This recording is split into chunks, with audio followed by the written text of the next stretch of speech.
خاص طور پہ جمعہ کے دن درود شریف کی کثرت کریں، یہ یوم المشہود ہے، جمعہ کا دن سید الایام ہے، اور جمعہ آپ صلی اللہ علیہ وسلم نے فرمایا جو جمعے کے دن مجھ پہ کثرت سے درود پڑے گا قیامت کے دن اسے میرا پڑوس نصیب ہوگا، وہ میرا پڑوسی بنے گا، اسے میرا قرب ملے گا۔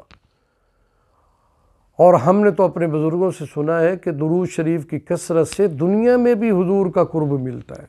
دیدار نبوی نصیب ہوتا ہے، زیارت رسول سے سرفراز کیے جائیں گے وہ لوگ جو درود شریف کی کثرت کرتے ہیں، دنیا میں بھی آخرت میں بھی حضور کا بھی دیدار ہوگا، اللہ کا بھی دیدار ہوگا جب ہم درود شریف کو اپنا معمول بنا لیں۔ کوئی بھی درود شریف پڑھ لے، چھوٹا سے چھوٹا پڑھ لے صلی اللہ علیہ وآلہ وسلم، بڑا درود پڑھ لے درود ابراہیمی، سبحان اللہ، درود جو بھی آپ کو ملے وہ پڑھیں گے، اس سے آپ کو نور ملے گا، اس سے آپ کو قرب ملے گا۔ اور خاص طور پہ جمعہ کے دن جتنا بھی درود پڑھیں گے